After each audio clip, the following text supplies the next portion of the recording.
अगर आप जीएसटी सहित टेलीडॉट ERP9 सीखकर एक प्रोफेशनल अकाउंटेंट बनना चाहते हैं, एक डिसेंट जॉब और हैंडसम सैलरी पाना चाहते हैं, या सरकारी नौकरियों के लिए जरूरी RSCIT कोर्स करना चाहते हैं, तो आज ही ज्वाइन कीजिए Tally Academy Civil Lines Jaipur.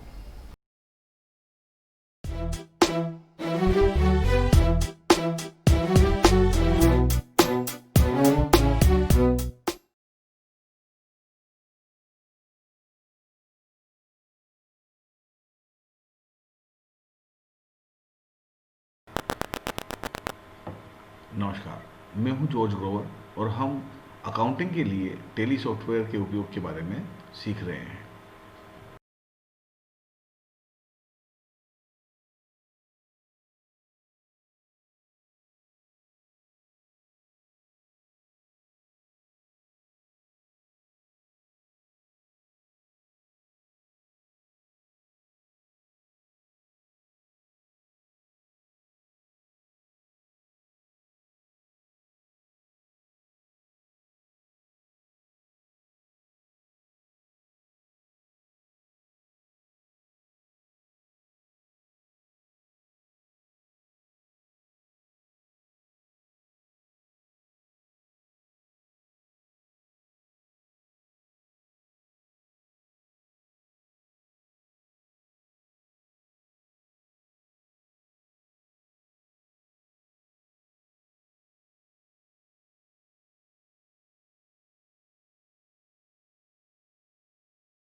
जैसा कि हम जानते हैं, प्रत्येक व्यापारिक सौदे में एक अकाउंट को डेबिट और एक अकाउंट को क्रेडिट करके लिखा जाता है। एक अकाउंट को डेबिट हेडिंग के साथ और दूसरे अकाउंट को क्रेडिट हेडिंग के साथ दर्शाना जर्नल प्रविष्टि करना यानी जर्नल एंट्री करना कहलाता है। टैली में जर्नल एंट्री को अकाउंटिंग वाउचर्स के नाम से पुकारा जाता है। अकाउंटिंग वाउचर्स यानी जर्नल प्रविष्टि करने से पहले हमें यह सुनिश्चित करना होता है कि जिस अकाउंट को डेबिट करना है और जिस अकाउंट को क्रेडिट करना है वो हमारी अकाउंट बुक्स में विद्यमान हो, एग्जिस्ट करें। जैसे ही हम ए बटन प्रेस करते हैं, हमारे सामने अकाउंट्स इन्फो की विंडो आ जाती है जिसमें ग्रुप्स, लेजर्स, वाउचर टाइप्स और क्विट विकल्प नजर आते हैं। यहाँ हम एल बटन दबाकर लेजर्स विकल्प को चुनते हैं। यदि आप ये देखना चाहते हैं कि कौन कौन से अकाउंट्स यानी कौन कौन से खाते हमारे लेखा पुस्तकों में विद्यमान हैं, तो हमें लेजर्स की विंडो में रहते हुए डी यानी डिस्प्ले का बटन दबाना पड़ता है।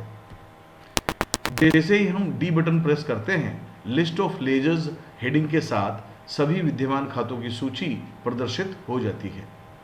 यहाँ हम देख सकते हैं कैश अकाउंट और प्रॉफिट एंड लॉस अकाउंट बने हुए हैं। ये दोनों खाते, कैश अकाउंट और profit and loss account, tally स्वयं ही क्रिएट करता है। जब भी आप एक नई लेखा पुस्तकें क्रिएट करते हैं तो उसमें स्वतः ही दो खाते खुल जाते हैं, पहला कैश अकाउंट और दूसरा प्रॉफिट एंड लॉस अकाउंट। बाकी सभी खाते जिन्हें आप डेबिट या क्रेडिट करना चाहते हैं आपको स्वयं क्रिएट करना पड़ता है। अगर आप परचेज अकाउंट को डेबिट और कैश अकाउंट को क्रेडिट करना चाहते हैं तो लिस्ट ऑफ लेजर्स में कैश अकाउंट के अलावा परचेज अकाउंट का भी प्रदर्शित होना अनिवार्य है, क्योंकि हमने परचेज अकाउंट बना नहीं रखा है। परचेज अकाउंट हमें बनाना होगा। आइए सीखते हैं किस तरह से एक नया खाता क्रिएट किया जाता है।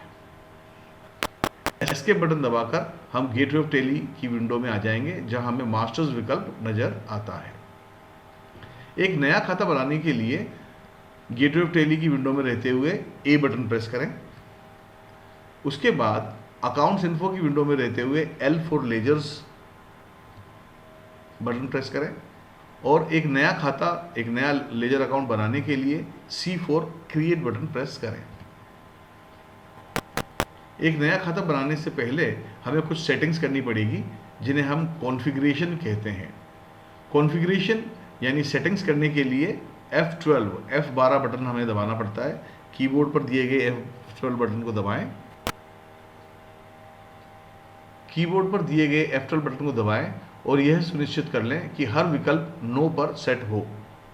जैसे provide aliases along with name के सामने यस है तो हम यहाँ N for no button press करेंगे और एंटर बटन दबा देंगे। एक और विकल्प यस है, provide advance information in masters, इसको भी हम N फॉर नो कर देंगे और इस प्रकार सभी विकल्पों को N फॉर नो करके व्यवस्थित कर दिया जाएगा।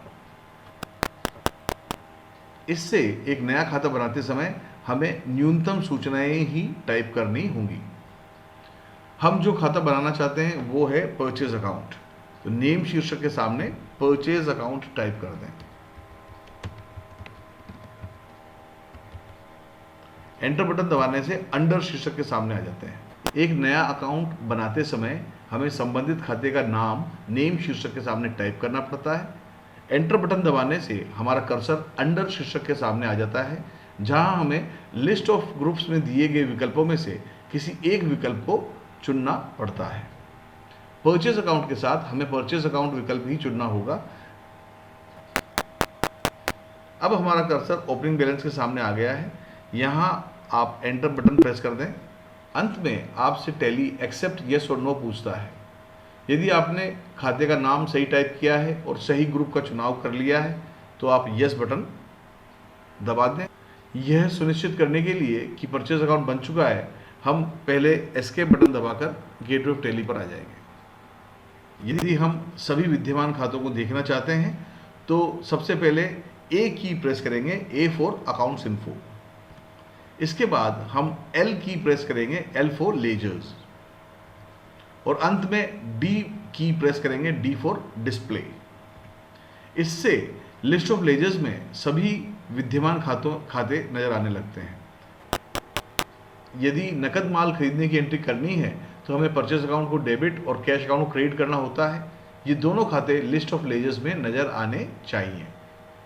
फिलहाल हमारे सामने कैश अकाउंट भी है और परचेज अकाउंट भी है, यानी हम नकद माल क्रय करने की एंट्री करने की स्थिति में आ गए हैं।